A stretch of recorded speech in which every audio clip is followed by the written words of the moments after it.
Hey guys, welcome back. We are in the playlist related to 5G, 5G PUSCH.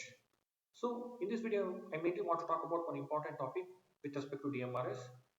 That is, when we say PUSH channel, we have two things. One is PUSH data and PUSH DMRS. So for PUSH data, precoding is done. That is clear. Whereas for PUSH DMRS, whether precoding is done or not, that is the question. So let us see what is present in 4G and what is followed in 5G, and we will in both the cases we will try to see how to perform channel estimation and equalization. All right. So here for the PSH data, the signal processing chain is shown. This is taken from ShareTech note. So if you see, there are various blocks, and at the 12th block the precoding is done. Okay.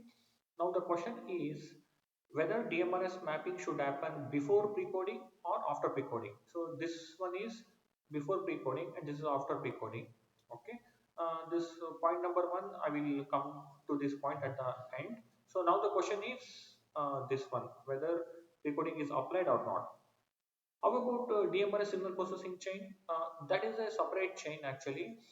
For the DMRS, the required configurations are collected, and using that the sequence generation should be done, and it should be mapped onto OFDM read, okay, or to the respective symbols, respective OFDM symbols, we should be mapping it.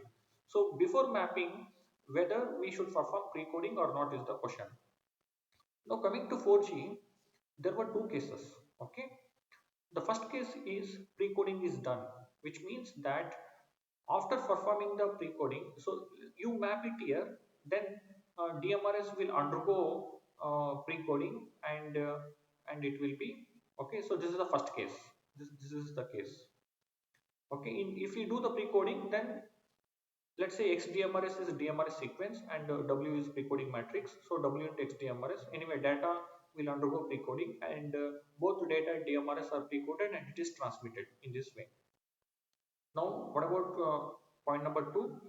For point number two, if you clearly see, DMRS is not done with precoding, which means at this stage we are going to map the DMRS. So precoding block is bypassed. So this is the case here, in which case only XDMRS is transmitted, whereas data W into X data is transmitted. Okay. So having understood this, let us see how to perform channel estimation and equalization. In the first case, when precoding is done for both the DMRS and data, this is the received equation at the receiver for DMRS and for data.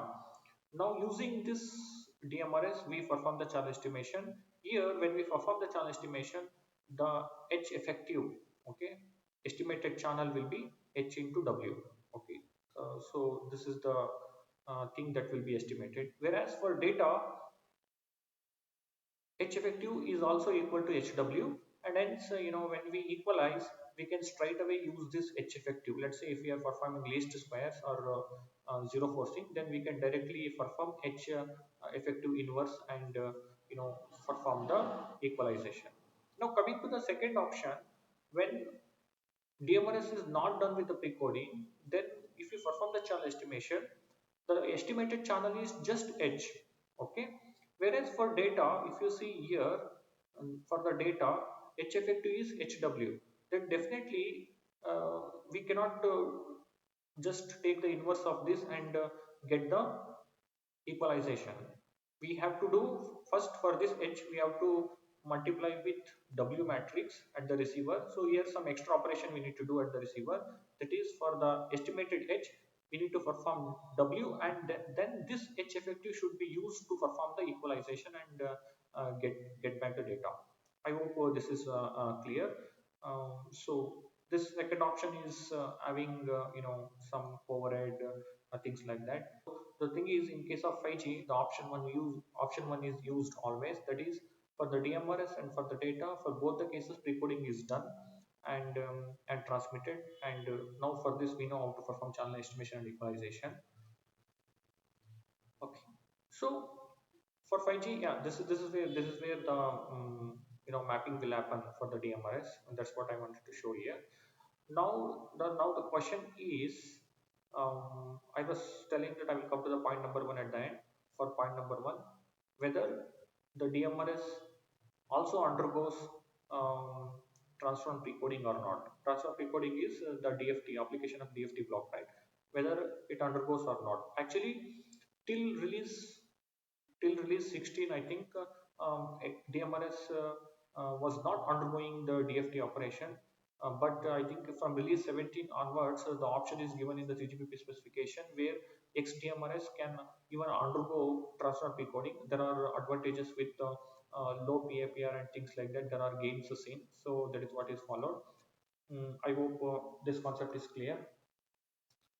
So with this, I think I will wind up the video. In the upcoming videos, I will try to bring in more concepts which would be very much helpful. Thank you very much. Have a great day. Bye bye.